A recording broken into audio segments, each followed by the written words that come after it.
اقوام متحدہ کے ماہرین نے پاک بھارت جنگ پر رپورٹ جاری کر دی۔ پاکستان کے موقف اور بیانیے کی بھرپور تصدیق۔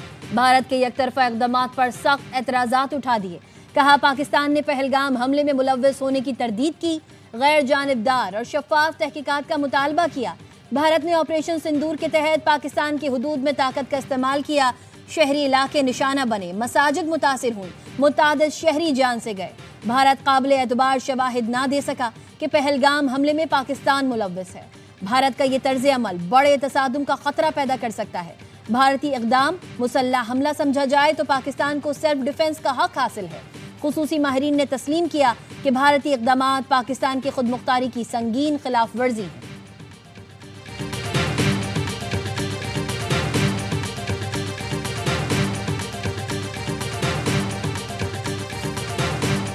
اقوام متحدہ کے خصوصی ماہرین نے سینتاس معاہدے کی یک طرفہ معطلی کو غیر قانونی قرار دے دیا۔ کہا ہیلڈ ان ابینس کی بھارتی اصطلاح مبہم ہے۔ کوئی فریق یک طرفہ طور پر سینتاس معاہدے کو معطل نہیں کر سکتا۔ پانی کے بہاؤ میں رکاوٹ یا اس کی دھمکی پاکستان میں بنیادی حقوق کو متاثر کرتی ہے۔ سرحد پار حق آب میں مداخلت سے اجتناب لازم ہے۔ پانی کو سیاسی یا معاشی دباؤ کا آلہ نہیں بنایا جا سکتا۔ تنازعات کا حل طریقہ کار کے تحت ہونا چاہیے۔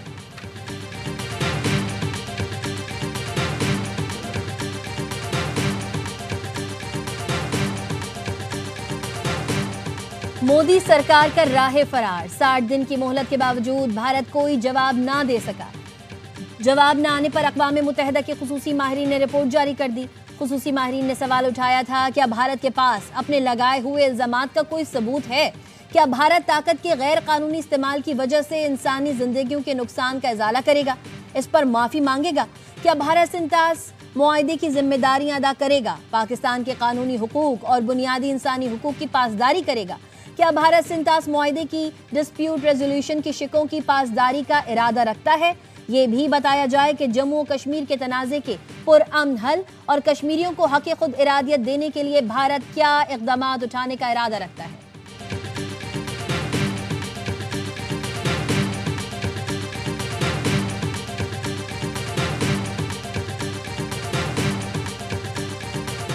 India has released this water without any prior notification. India's most recent action clearly exemplifies the weaponization of water.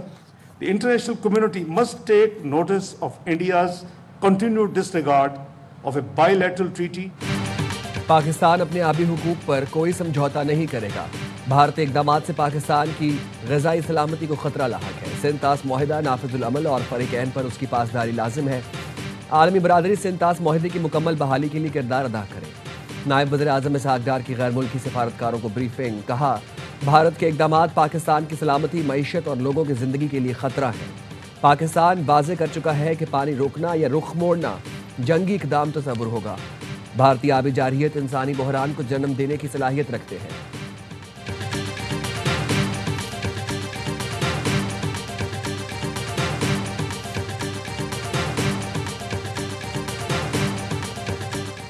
اقوام متحدہ کے خصوصی ماہرین کی رپورٹ بھارت کے لیے دھچکا ہے۔ نون لیگ کے رہنما خرم دستگیر کہتے ہیں رپورٹ میں بھارت کو جاہری قرار دیا گیا، مقبوضہ کشمیر کا مسئلہ بھی اٹھایا گیا ہے۔ پیپلز پارٹی کی رہنما شیری رحمان کہتی ہیں یو این رپورٹ پاکستان کی بڑی سفارتی کامیابی اور بھارت کی شکست ہے۔ ایم کیو ایم پاکستان کے رہنما سینیٹر فیصل سبزواری نے کہا آبی دہشت گردی کو دنیا دہشت گردی تسلیم کرے، بھارت کو سزا دی جائے، فیٹو بلیک لسٹ میں ڈالا جائے۔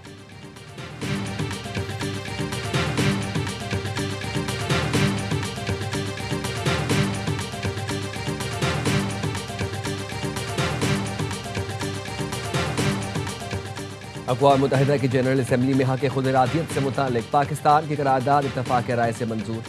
پاکستان کے نائب مستقل مندوب عثمان جدون نے خطاب میں کہا فلسطینی عوام کے حق خود ارادیت کی مسلسل نفی سے مشرق وسطی میں پائیدار امن کا قیام ممکن نہیں ہے۔ یو این قراردادوں میں مقبوضہ کشمیر کے عوام کا حق خود ارادیت تسلیم کیا گیا۔ تنازع کشمیر کا منصفانہ حل جنوبی ایشیا میں پائیدار امن کے لیے مرکزی حیثیت رکھتا ہے۔ حق خود ارادیت ایک ناقابل تنسیخ اور عالمگیر حق ہے۔ غیر ملکی قبضے میں رہنے والی اقوام کو حق خود ارادیت دیے بغیر پائیدار امن ممکن نہیں۔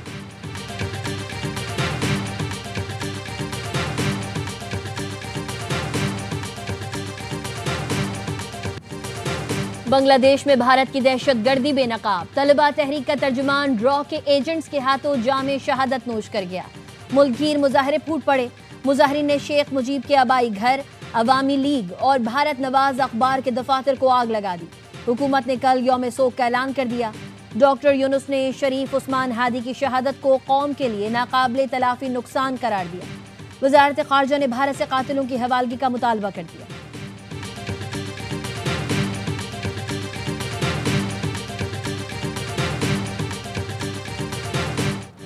عالمی سطح پر پاکستانی کاوشوں کا اعتراف، پاکستانی انٹیلیجنس تعاون سے داعش خراسان کو بڑا دھچکا۔ تنظیم کا ترجمان سلطان عزیز اعظم پاکستانی انٹیلیجنس کاوشوں سے پکڑا گیا۔ پاکستانی اداروں نے داعش خراسان کی ہائی پروفائل گرفتاریاں کی۔ اقوام متحدہ کی رپورٹ میں بتایا گیا پاکستان کی کارروائیوں سے داعش خراسان کا تنظیمی ڈھانچہ عالمی سطح پر کمزور ہوا۔ حملوں کی کئی منصوبہ بندیاں ناکام بنائی گئیں، اہم کمانڈرز اور نظریاتی رہنماؤں کو نیوٹرلائز کر دیا گیا۔ مئی 2025 میں سلطان عزیز اعظم اور ابو یاسر الترکی کی گرفتاری سے تنظیم کمزور ہو گئی۔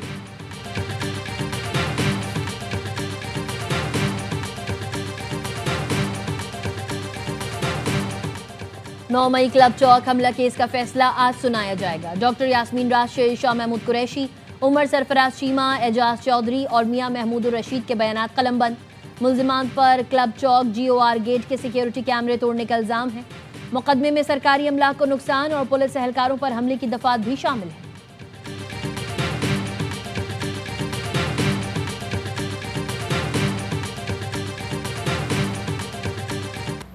صدر آصف علی زرداری نے جسٹس طارق محمود جہانگیری کا تقرر کل عدم قرار دے دیا۔ وزارت قانون و انصاف کا نوٹیفیکیشن جاری۔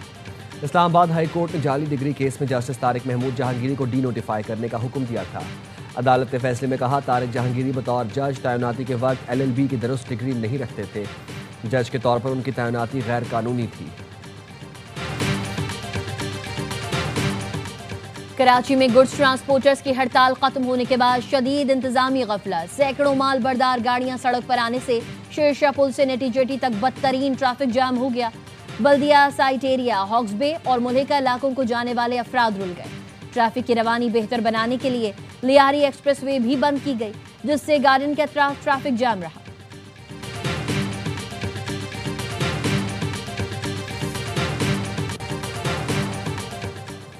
پاکستانی ٹیم ایشیائی چیمپئن بننے سے 2 قدم دور۔ انڈر-19 ایشیا کپ کے سیمی فائنل میں پاکستانی ٹیم بنگلہ دیش کے مد مقابل دبئی میں بارش کے باعث ٹاس تاخیر کا شکار۔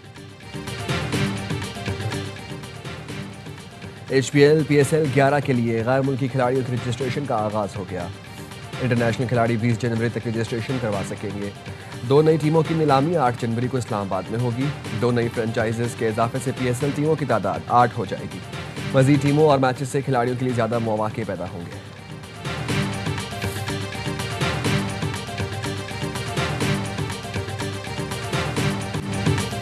آسٹریلوی ٹیم میچز جیتنے کے لیے فیورٹ۔ ایڈیلیڈ میں میزبان ٹیم کی پوزیشن مستحکم۔ آسٹریلیا نے دوسری اننگز میں 4 وکٹس پر 200 سے زائد رنز بنا لیے۔ آسٹریلیا کی مجموعی برتری 300 رن سے زائد ہو گئی۔ ٹریوس ہیڈ کی شاندار سنچری۔ انگلش ٹیم پہلی اننگز میں 286 رنز بنا کر آؤٹ ہوئی۔ آسٹریلیا کو سیریز میں 2-0 کی برتری حاصل ہے۔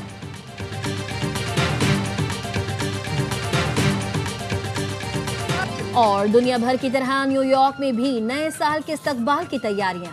2026 کے ہند سے ٹائمز اسکوائر پہنچا دیے گئے۔ ہند سے میں کل 589 LED بلب لگائے گئے ہیں۔